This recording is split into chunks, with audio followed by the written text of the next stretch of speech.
زنداباد شریف خان نوې ګل نوې ځوان زنداباد شریف خان زنداباد شریف خان زنداباد شریف خان زنداباد شریف خان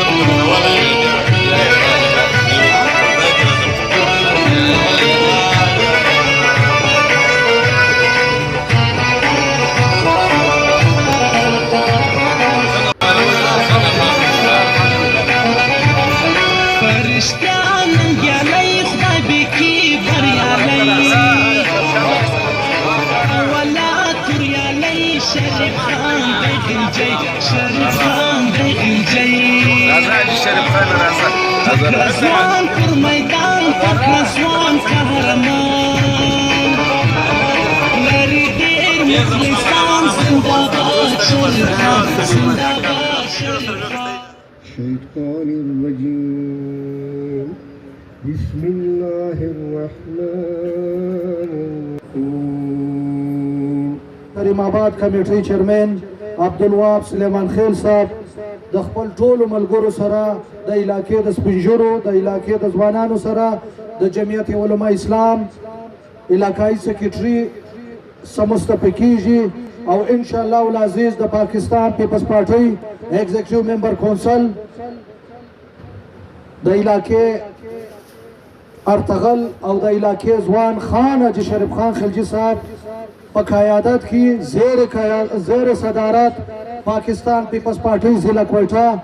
به ان شاء الله راسي باقاعده تور باندې په اعلان وکړي نن مېلمنو ته شراغلی وایم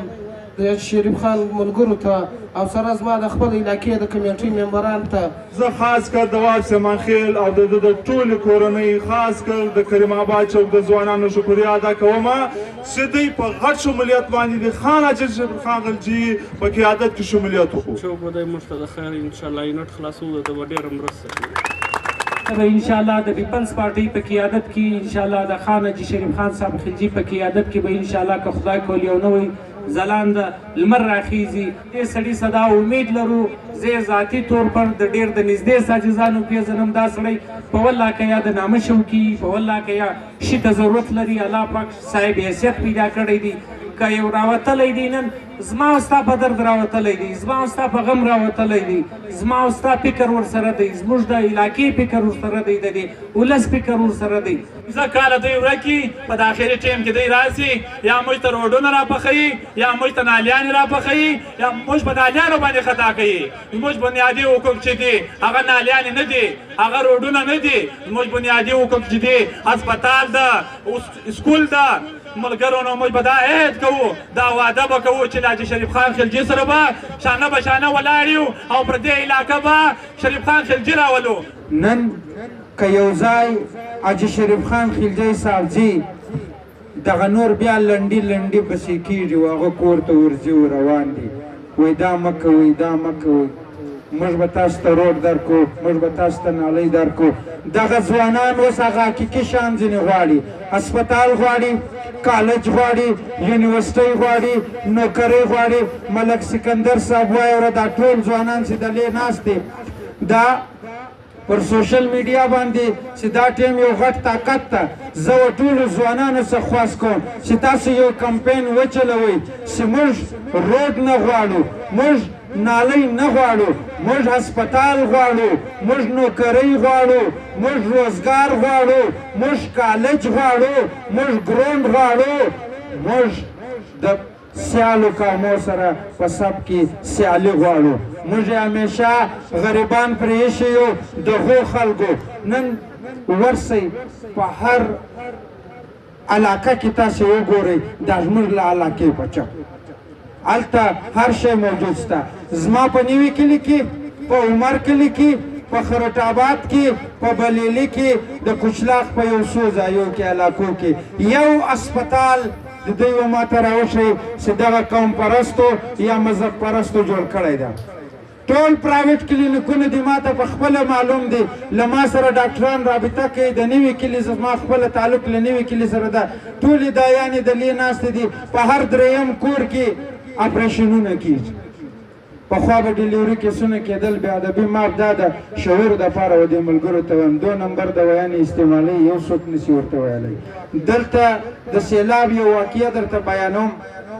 ملک صاحب یوه واقعه ورته بیانوم خاص کر د MPA صاحب ده کلیشه عالم کې سیلاب راغلی ده د خلکو کورونه یې نړولي دي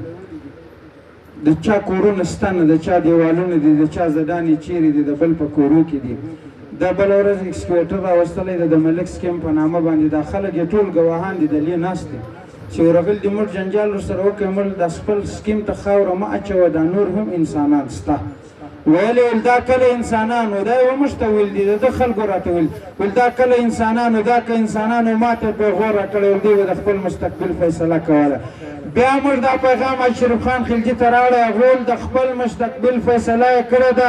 نوره مشینګري یې ورته راوستله د ده له سکیمه یې خاوره راواخیسته د غریبانو کورو ته یې کښېښوله اوبه یې بېرته پر ده باندې ورسمې کړې موږ هغه ځوانان یو ملک صاحب د اوس دا چې ستا په سترګو کې به سترګې در اچوو حق به در سره وکړه خدای حاجي شریف خان خلجي صاحب په اقتدار راوستی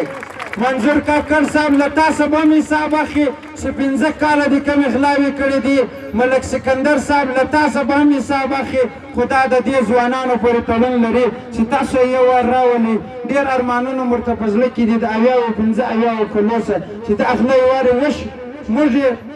ویشرمو پر خروز پرو یو وارې ووټ ورکوئ شریف خان خلجي ته لاس را سره پورته کوئ چې دغه ډاکوګان به موږ راشي وکوو وعده مو ده مننه سینیر ملګرو خبرې وکړې لیکن زما غږ څه داسې سپینه وي په چا باندې لږ داسې خراب ولګېږي په چا باندې ډېره ښه ولګېږي خبره زه دا کومه که واقعي موږ ځان ته پښتانه وایو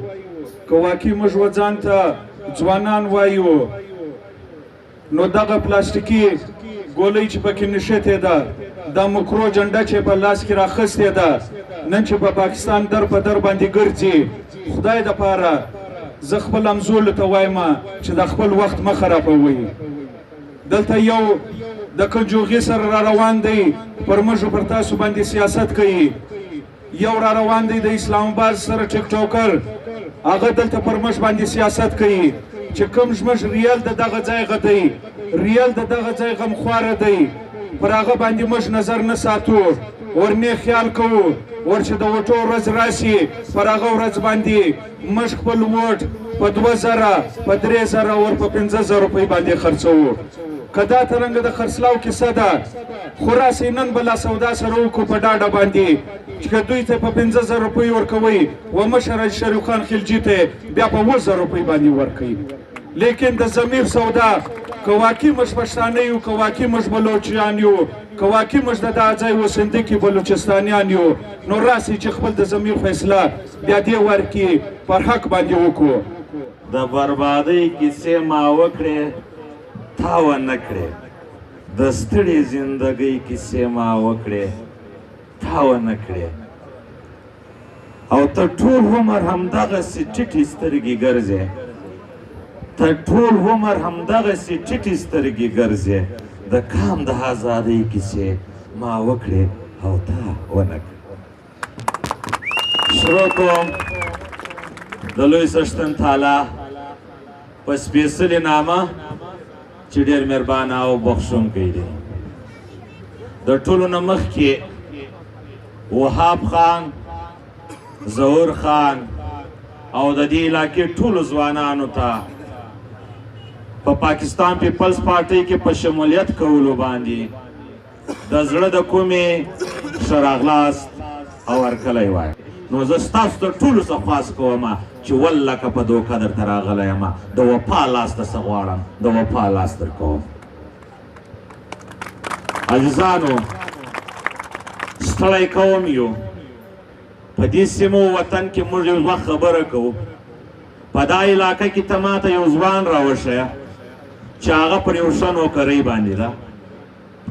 ته ماته یو ځوان راوښیه چې په DC دفتر کې دی ته ماته یو ځوان راوښیه چې په QDA کې دی ته ماته یو ځوان راوښیه چې په سکریټریټ کې دی دا سکریټریټ د هیچ چا د پلار نه دی دا د دې ځوان دی خو مګر د دې ځوان هم زړه غواړي چې په هغه کرسۍ کې کښېني د دې علاقې نمایندګي وکړي،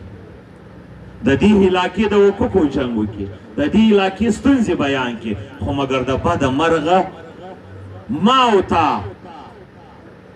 او تا تر اوسه پورې د دې علاقې د خادم او د چپړاسي فیصله نه ده کړې.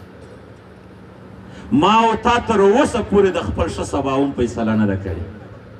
ما او تا هر وخت خپل ووټ صرف پر صرف د دې دپاره استعمال کړی دی چې یو غل راغلی دی موږ هار ور په غاړه کړی دی، موږ تاسو یې پر خپله پښتني کمبله خدمت کړی دی، مګر هغه موږ تاسو ته 40 کاله کېږي چې دوکه راکوي.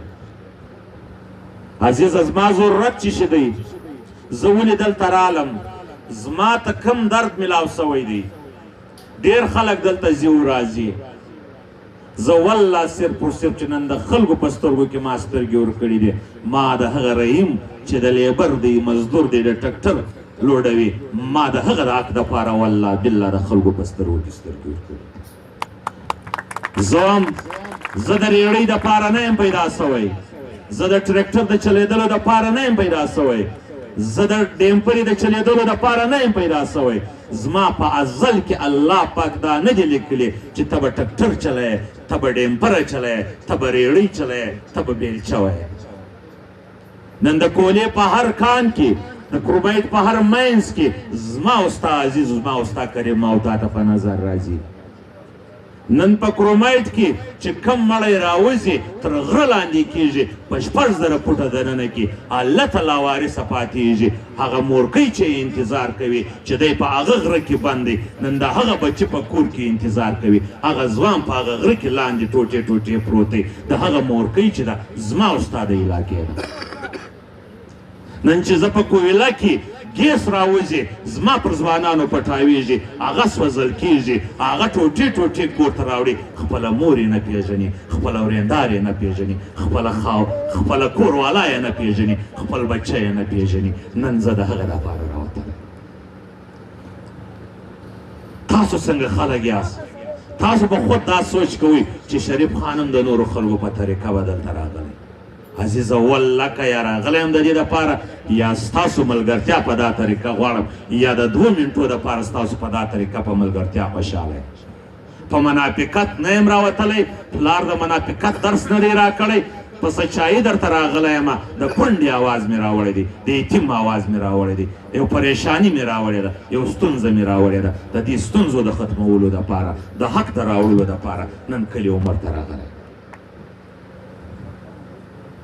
مګر موږ چې هر څوک راسي هېڅوک سنجیده نه اخلو. بدبختي خدا ده چې له دې ځایه څخه بیا ووتم، بیا هېڅوک دا سوچ نه کوي چې دغه سړي چې ما ته کوم د کونډې ژړا راوړې وه، د یتیم ژړا یې راوړې وه، کوم شی چې یې ما ته راوړي، د هغه سره ما ولې ټایم پاس وکړي؟ الله راسه ناراضه کېږي. د الله دپاره چې زه تاسو ته دومره په اخلاص راغلی یم، ستاسو د حق دعوه مې پورته کړې ده، د ځان دښمن پیدا کوم، د خلکو په سترګې کې سترګې ورکوم، او تاسو د هغه باوجود بیا راولاړېږئ، د هغې خورکۍ ژړا نه اورئ، د هغې یتیم ژړا نه اورئ، بیا بېرته پر خپل ژوند دپاره غلطه فیصله کوئ، بیا هم غواړئ چې نور هم تباه سئ. آیا دغه تباهي چې نن زما او ستا په کلي او په سیمه کې ده، دا زموږ په ګډه تباهي نه ده؟ ستاسو په ذهن کې یو شی دی، یو سوچ دی، زما د ټرانسفارمر حل راوباسه، زما د روډ حل راوباسه. په 50 کاله کې ته د دې غلامۍ څه نه سوې خلاص، ته په دغه غلام کړی، ته اوس هم د روډ خبره کوې، ته هم د ټرانسفارمر خبره کوې. دنیا سپوږمۍ ته وخته، دنیا مریخ ته وختله، خلک څه کوي او ته څه کوې، ستا کوم سوچ دی، ستا کوم فکر دی. ځکه دا قوم، دا خلک، دا ظالمان، دا ډاکوګان دا غلامه ساتي، دغه روډ د غلامۍ څخه، د دې ټرانسفارمر د غلامۍ څخه نه خلاصوي. که چیرې دا قوم لیکه پړه سي، په دې کې شعور پیدا سي، دا په خپل حق پوه سي، دا به دا اسمبلۍ په ګیټ کې د دې غاړو ته لاس راچوي او د دې څه به د خپل حق غوښتنه کوي. مګر د بده مرغه په موږ کې هغه شعور بالکل ختم دی. زه د هغه شعور د ژوندي کولو دپاره نه